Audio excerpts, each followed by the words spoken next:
माशरा, मईशत, media, मजहब और मां।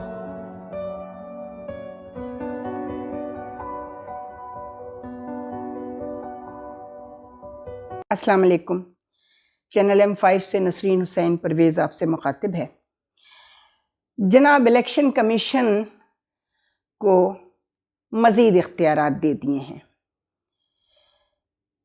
चूँकि अपना बंदा है, आपके ही काम कर रहा है, जरदारी साहब के और आपके। अभी कराची के इलेक्शन में लोकल गवर्नमेंट के भी उसने काम दिखा दिया और उसने तारीखें न देकर इलेक्शन की और बहाना बना करके जी सदर साहब देंगे या पता नहीं कौन देगा, यही नहीं तय हो सका कि इलेक्शन की तारीख देगा कौन। तो आज तक मुझे याद नहीं किसी सहाफ़ी ने किसी चीफ इलेक्शन कमिश्नर से ये पूछा हो कि जनाब आपके लिए ये ख़बरें गर्म हैं कि आप अभी नहीं, ये तो अभी ठीक है, सब बिल्कुल ओपन हो गया है, ज़रा ये ज़्यादा एक्सपोज हो गया है सिकंदर सुल्तान, वरना उससे पहले जितने चीफ इलेक्शन कमिश्नर्स आते रहे आफ्टर जस्टिस नईमुद्दीन, फ़ख्र आलम से ये गंदगी मैंने देखी, उससे पहले मैं नहीं जानती। सुना है मेरे आने से पहले, यानी अब से कोई तकरीबन 30-35 साल पहले, जस्टिस साद सऊद जान, वसीम सज्जाद साहब के वालिद, उनकी बहुत तारीफ़ें होती थी कि वो बड़े न्यूट्रल थे। और एक कोई जुनेजो साहब आए थे सिंध से, उनके लिए भी कहा गया कि वो पार्टिजन नहीं थे। लेकिन बाकी के तो सारे इलेक्शन कमिश्नर्स जो हैं, वो चीफ इलेक्शन कमिश्नर्स, वो पार्टिजन थे। तो जनाब आली इख्तियारात और भी दे दें, फाइनेंशियल इख्तियारात भी दे दीजिए। बार बार उनको आपसे मांगना पड़ता है, और जबकि तय तो पहले से हुआ होता है कि आप पैसे कितने देंगे, क्या होगा, कितने गायब होंगे, कितने इस्तेमाल होंगे। तो ये भी दे दीजिए कि इसके लिए भी पूछने की ज़रूरत नहीं है, मांगने की ज़रूरत नहीं है। चलिए, फाइनेंशियल अथॉरिटी भी दे दीजिए उनको। दूसरी बात, वो कनाडा वाले जो भाई साहब हैं, वो फ्री और फेयर इलेक्शन की जो रट लगाकर बैठे हुए हैं, क्या वो मुझे बताना पसंद करेंगे कि 2018 के इलेक्शन में सेक्रेटरी इलेक्शन कमीशन बाबर फतेह ने सरदार रज़ा के साथ मिलकर क्या इमरान खान का इलेक्शन मैनेज नहीं किया था, जिसके सिले में उन्होंने और कमर जावेद बाजवा साहब ने, सॉरी आज उनको जनरल कमर जावेद कहने का दिल नहीं चाह रहा, उन्होंने बाबर फतेह के साथ मिलकर पहले तो एक्सटेंशन दिलवाई इस काम के सिले में जो उन्होंने इमरान खान को इलेक्शन जितवाया। ठीक है, इस पे किसी को एतराज़ नहीं था, लोग चाहते थे इमरान खान जीतें, लेकिन वही 2/3 मेजॉरिटी नहीं मिली जी, चलें जी, इसलिए मैं काम नहीं कर सका। उन्हें तो बहाना चाहिए हर चीज़ का। उसके बाद फिर भी उन्होंने सिला दिया और उन्होंने बाबर फतेह को एक्सटेंशन ख़त्म होने के बाद भी फेडरल लैंड कमीशन का चेयरमैन बनाया इमरान खान साहब आपने, जिसका स्टेटस डिक्लेयर किया मिनिस्टर के बराबर होगा। क्या ये पार्टिजन नहीं था इलेक्शन? आप कौन से फ्री फेयर इलेक्शन की बात कर रहे हैं कनाडा वाले भाई साहब? आपको एक ही चीज नजर आ रही है जमहूरियत ठीक होने के लिए, फ्री एंड फेयर इलेक्शन वाहिद हल हैं। कोई इलेक्शन फ्री एंड फेयर अगर हुआ है तो वो बता दें। मैंने बता दिया ना, जिसको आप फ्री एंड फेयर कह रहे हैं, इमरान खान का इलेक्शन, क्या वो फ्री एंड फेयर था? ये फ्री एंड फेयर था? एक इलेक्शन भी फ्री एंड फेयर नहीं था, सिवाय 93 के इलेक्शन में जो मोइन कुरैशी साहब आए थे as caretaker prime minister, और justice Naimuddin chief election commissioner थे, और बीबी को उसमें वो बिल्कुल फेयर इलेक्शन तो मैं नहीं कह सकती, लेकिन comparatively it was fair election. इसी तरह 1989 का इलेक्शन भी, जो बेनज़ीर साहिबा का पहला इलेक्शन था और लोगों ने भुट्टो का कर्ज उतारा था और भुट्टो का सिंपैथी वोट मोहतरमा को मिला था, लिहाजा वो भी जेन्युइन वोट था पीपल्स पार्टी का। लेकिन क्या आज पीपल्स पार्टी और नून लीग की परफॉर्मेंस पर उन्हें जेन्युइन वोट मिल सकता है? नहीं मिल सकता। ये इलेक्शन भी जो है वो इंजीनियर्ड होंगे, सिकंदर सुल्तान वाले भी, अगर हुए तो।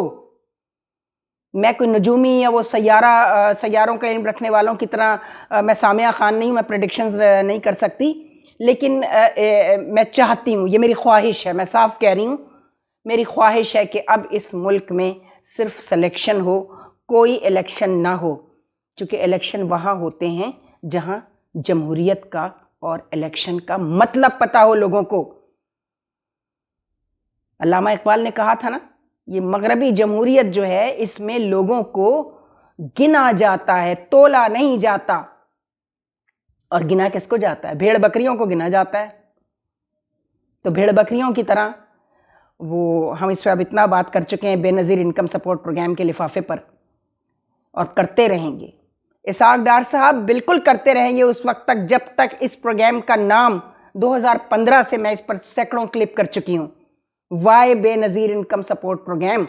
ये लिफाफे बंटते हैं, बेईमानियाँ जो होती हैं अभी उस पर नहीं जा रहे, उन्होंने तो हर चीज़ में सिंध गवर्नमेंट ने अभी 2 खरब का घपला पेंशन में पकड़ा गया है। उससे पहले वो ज़मीर अब्बासी साहब जो हैं उनका एक स्कैंडल चल रहा है। तहकीकात किसी की भी नहीं होंगी, किसी की तहकीकात नहीं होंगी, हमें मालूम है, और होंगी तो ट्रांसपेरेंट नहीं होंगी। तो इलेक्शन कमीशन को इख्तियारात देते चले जाएं, हुकूमतें देती चली जाएं, अपनी अपनी मर्ज़ी के अपनी पसंद के चीफ इलेक्शन कमिश्नर लगाते जाएं और बारी भी लगाते जाएं। दुबई में और क्या हो रहा है?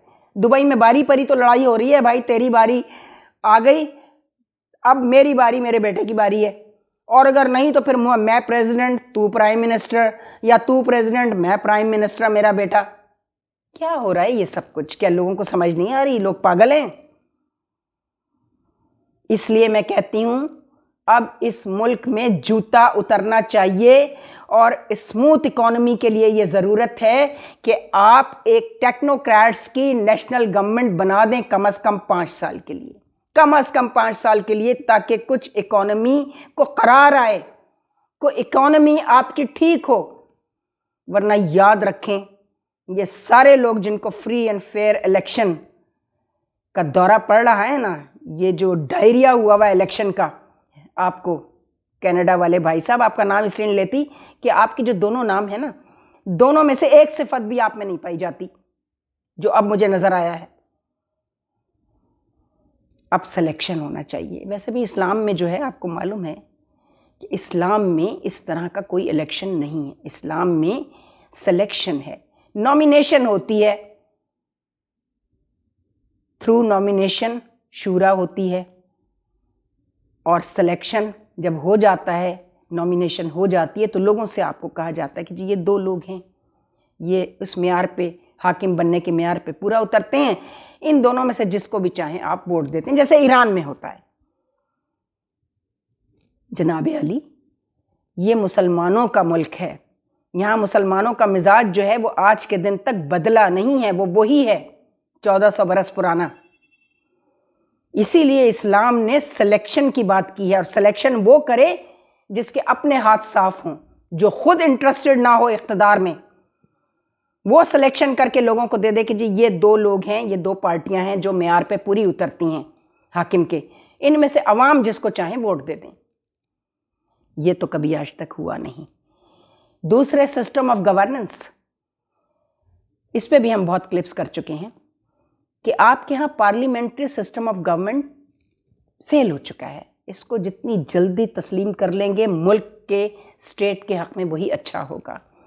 आपकी आबादी बिल्कुल शुतर बेमहार बढ़ती चली जा रही है, रिसोर्सेज हैं नहीं, और एक्सपेंसेस जो हैं वो आसमान से बातें कर रहे हैं। अभी क्या हुआ है, सेनेट के चेयरमैन, हमने किया उस पर भी क्लिप, शर्म भी नहीं आई, अपनी तनख्वाहें, अपने मराआत, रिटायरमेंट के बाद भी 6 आपको गार्ड्स चाहिए, 6 आपको सिक्योरिटी के लोग चाहिए, गाड़ियां चाहिए, पेट्रोल चाहिए। अभी मैं देख रही थी 90,000 गाड़ियां, और पता नहीं कितना अरबों रुपए का पेट्रोल, सरकारी गाड़ियों की बात कर रही हूं। ये खर्चे कौन कम करेगा? इसको कम कीजिए ना। सारी दुनिया को IMF लोन करता है, सिर्फ इसी मुल्क में क्यों रौला पड़ा रहता है IMF का? इसलिए कि जिस प्रोजेक्ट के लिए वो देते हैं उस पे पैसा खर्च होने के बजाय पैसा खा लिया जाता है। तो ये देख लें कि अब आप उस नहज पर आ गए हैं। और मुझे ये लगता है जनाब, बेशक हमारे प्रोड्यूसर साहब अभी कह रहे थे जनाब, हम जनरल आसिम मुनीर की जहाँ पे तस्वीर लगाते हैं और जो भी क्लिप आप करते हैं उसकी व्यूज़ बहुत कम आते हैं, लोगों के जहनों को इतना प्रागंदा कर दिया गया है। लेकिन मैं भी कहना चाहती हूँ कि मुझे ये फील होता है कि जनरल आसिम मुनीर को इसकी कोई परवाह नहीं है कि उनको कितने लोग पसंद करते हैं, कितने लोग पसंद नहीं करते। वो ये देख रहे हैं कि ये रियासत किस तरह सीधी चलेगी, और वो जो काम करने आए हैं मुझे पूरी उम्मीद है कि इंशाल्लाह वो करके जाएंगे, चाहे किसी को पसंद आए या किसी को पसंद ना आए।